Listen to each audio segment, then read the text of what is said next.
guys, it's Helen Hart-Smith here again with Kathy. And we also have another guest again. Why don't you introduce yourself? It's Michelle.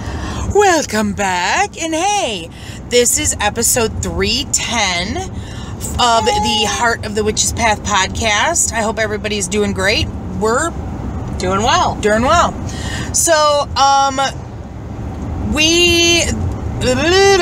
sorry, I had a brain fade for a second. We're on the road, we must say, so if you hear road noises or me cursing because people don't know how to drive, we apologize in advance.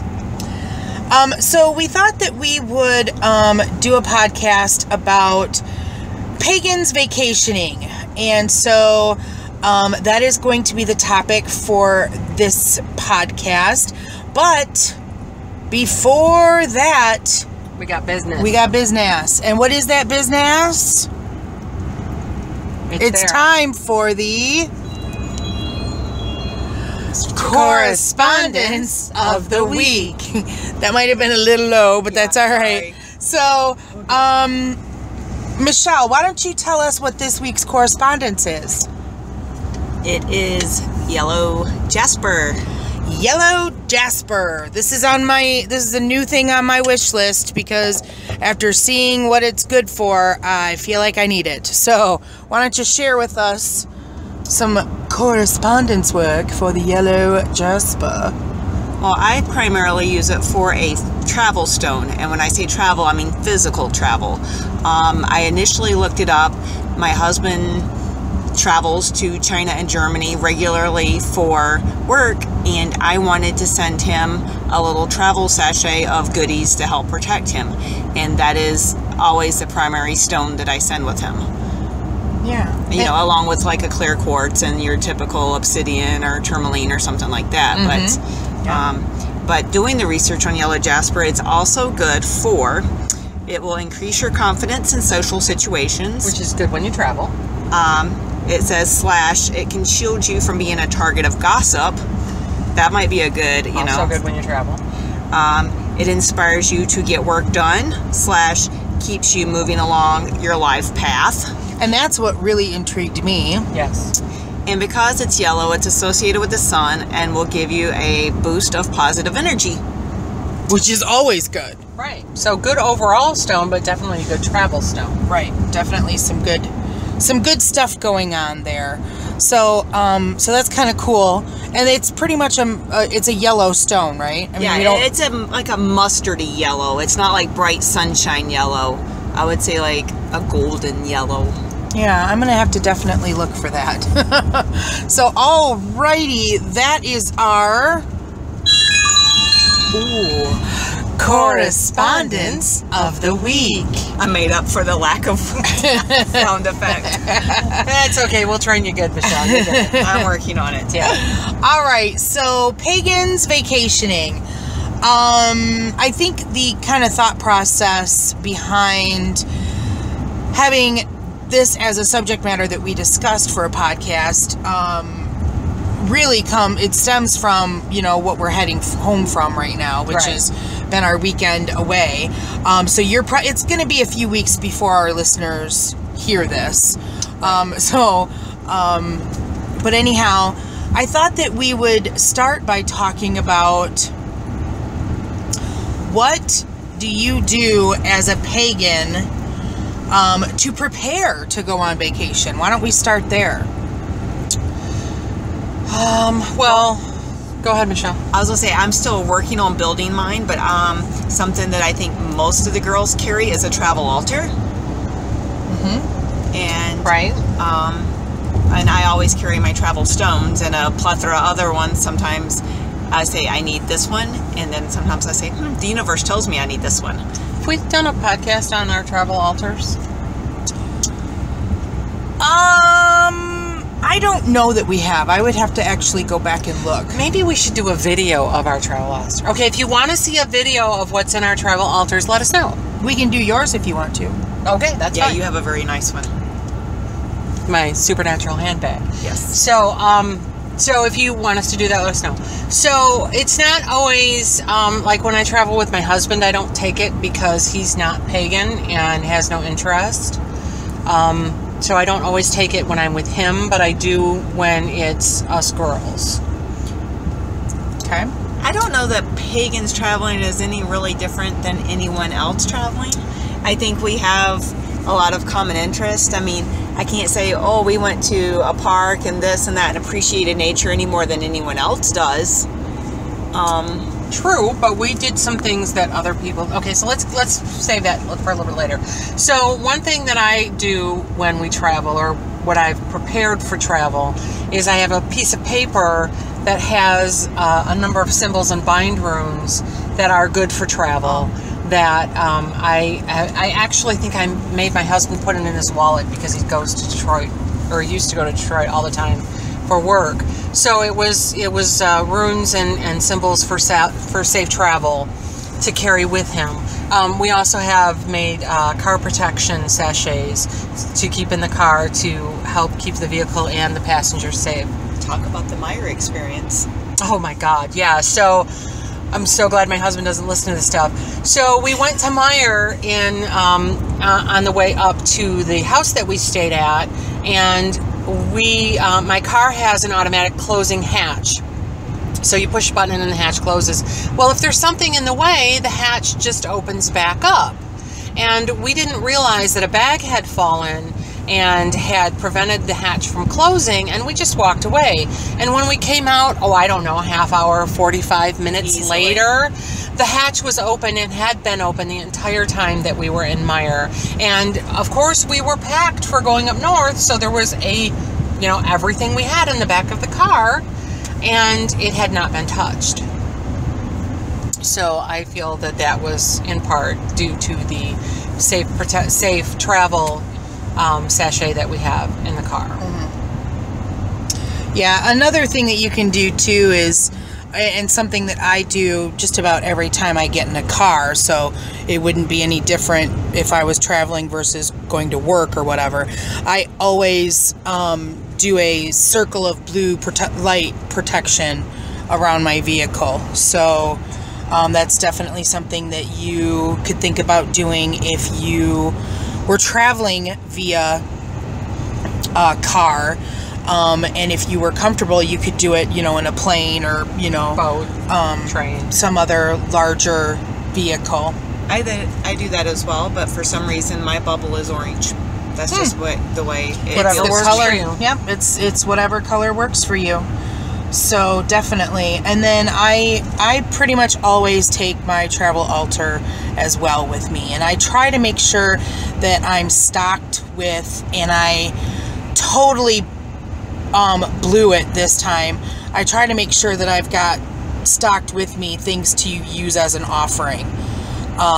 So luckily I bought some offering stuff while we were out and about.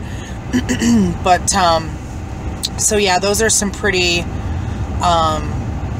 standard things for me too, is to have the travel altar and offerings. So in planning your trip, like Randy and I went down south here a couple of weeks ago, in planning the trip and previous trips that we've done, I've looked at things to do that are of interest to both of us that might have a pagan bent. A couple of years ago, we went down to Moundsville in West Virginia, which is a Native American burial mound. And we went through that. That was very interesting to both of us. Of course, the penitentiary was across the street. The West Virginia State Penitentiary that is no longer in use, but is rumored to be haunted. So that was an interesting walkthrough for me, because I took it as an opportunity to see if I could feel any kind of spirits or whatever in the location. And when we went south this time, we went to Lincoln's Tomb, and I did the same thing in Lincoln's Tomb to see if I could find any kind of resonance of any entities there, which was very, very interesting. But you can incorporate those into your plans, and if you're going with somebody who's a muggle, more or less, you could do things that might be interesting for them, but still also have a spiritual meaning for you. And another thing that you can do is look at where's the New Age stores. Right, that's all kind of like some pre-planning for your trip, kind of a thing. Right. Definitely. So what are some things that you do that kind of have a pagan bent or whatever when you're on vacation? Besides, going to a New Age store or whatever. Right. Well, and visiting locations that have a spiritual bent to them. I try to use, when I go to a hotel room, I try to use energy to cleanse the space, even if I don't have anything physical with me, like a spray or a sage or something like that. I try to walk through the area and cleanse the space to make sure that there's nothing negative left over from people behind me or before me. Mm-hmm. And to also, when I'm leaving, walk through the space and make sure I'm taking everything, not only physically, but spiritually, emotionally with me, that I might have left in the space. Mm-hmm.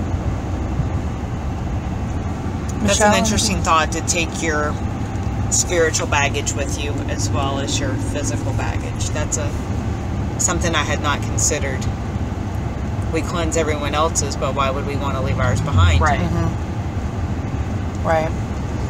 Something I've experienced this trip that we do, and I have done on other things, is that we, when you're in a different area, we, with offerings, picked up some leaves and some sand and some rocks that are native to that region that we felt that might be useful, later on for other purposes that other people may not pick up for those reasons. Mm-hmm. Right. Yeah, a few years ago, I came across somebody on the internet who had a collection of bottles from their travels, just little small bottles that held things like, some dirt and rocks or shells or something like that, that they took little labels and that's an interesting idea. And wrote, like where in the year and stuff like that. And so they had that little tangible memento of a trip or whatever. And of course, their travel destinations are far grander than mine. I don't have plans of going to the Great Wall anytime soon or anything like that. But I started doing that with some of my travels. So that's definitely some things that I'm in the lookout for there. That's interesting. I might start doing that. I like that idea. Another thing that I try to do while on vacation is try to commune with nature, different deva spirits and things like that. We stopped at a lighthouse near where we were staying, and there were these amazing trees in the area. So it was nice to take a moment to kind of exchange some energy and introduce oneself to the trees and stuff like that, and perhaps have a gift from them or what have you. So that was kind of cool to do that. Right. The house we were in had a fantastic yard with the view of what is that bay called? Is that the Leelanau Bay? It's Lake Michigan. No, it's a bay. It's up far enough that I think they consider it Lake Michigan. Okay. Well, there was a fantastic view, and so I was out there this morning communing with different spirits in the area and thanking the property we did our Mabon up there. So that was very, very nice to be able to have the view while we were working and to just be in an area of nature that we're not normally in when we do our outside rituals. Yeah, that was another nice thing about this particular trip, is that it just happened to be over the weekend of a Sabbath, and so we were actually able to celebrate the Sabbath in some place different rather than the Covenstead. So that was kind of a neat thing for this particular trip, was to experience the energies of another space in Sacred Circle. Right. So, is there anything else that you can think of that's like specific? Well, one thing I want to say about gathering items from an area. I mean, we talked about leaving offerings. We had popcorn with us. We left, which is not necessarily the best for the animals. So birdseed might have been better. One of our coven mates talked about leaving pennies when she takes things. Just something to respect the spirit of the item that you're taking. And it's also very important to not take too much. There is no reason to take an entire plant when a few leaves will do. Right, and thank you, because I was going to mention that. Yeah, all of that stuff in nature is there for a reason. There is a circle of life. There are animals and insects that depend on that out in nature. So it's important not to overtax when you take. Just be respectful and mindful of that. Definitely. Michelle, any thoughts? Maybe like we picked up some birch bark, and it was from a fallen birch, not a living birch. And even though the fallen birch would still provide, through decomposition, we chose to take something that had already fallen as opposed to something, stripping away the bark from a live tree. Yeah, I do that a lot too. Unless it's something that I had been specifically looking for or looking to propagate and grow myself, and that's all about ethically harvesting things. So yeah, be aware of that and educate yourself on, because there's a lot of people that wildcraft and things like that, and I've been doing that for the past couple of years, and you've really got to be aware of what you're doing and what you're taking, and that's just being a responsible human being. So along that same vein, it's good to have an identification guide for the area that you're going into, because you don't want to take something that's poisonous if you're not intending to take something that's poisonous. Exactly.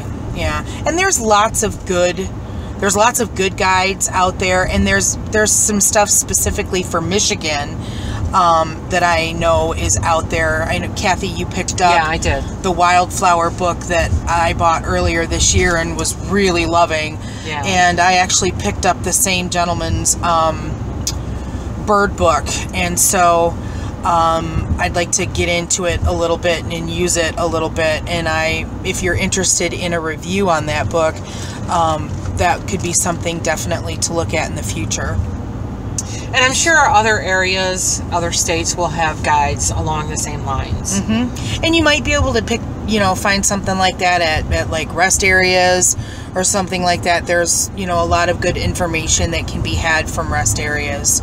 It's nice as a pagan, as a witch, to have the opportunity to live in a state that that affords you a lot of locations where you can go and get out and experience nature and learn from it and things like that. So that's one thing that I kind of appreciate as a Michigander.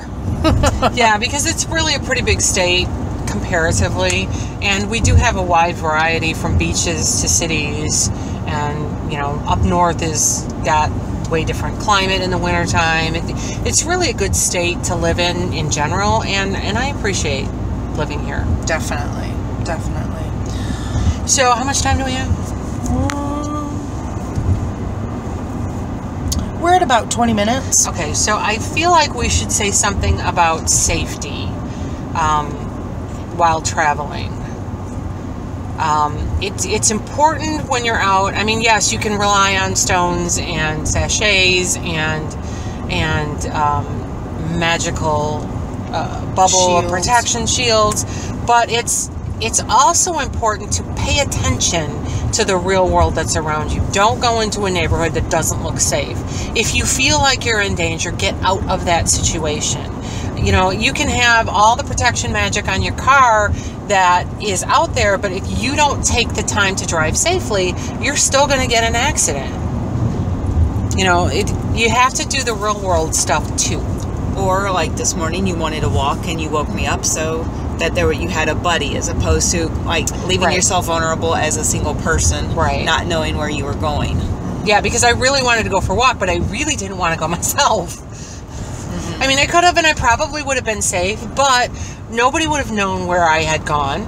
No, Because it always was better. everybody was sleeping. Nobody would have known where I was gone. Nobody would have known where I went. I mean, we ended up at I think that's a Girl Scout camp or something back there, and you know, it's not something that's trafficked. I could have been, you know, murdered back there, or mauled by a bear or something, and no one would have been able to find me. Take a buddy.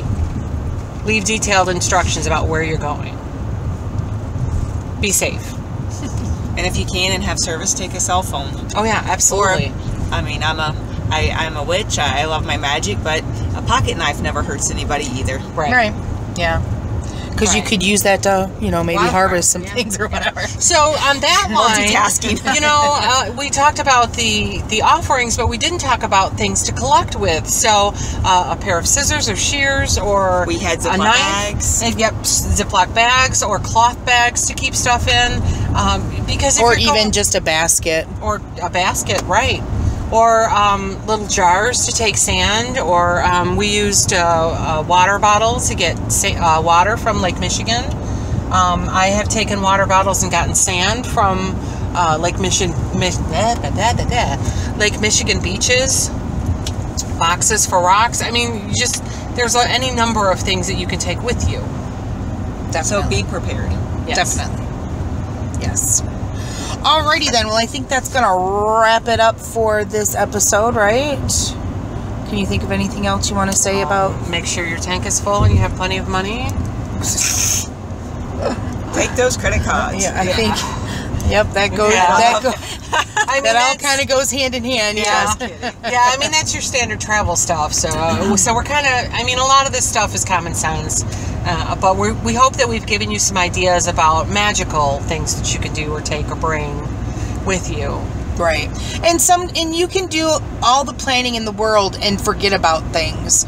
And sometimes it's about being creative with what you have.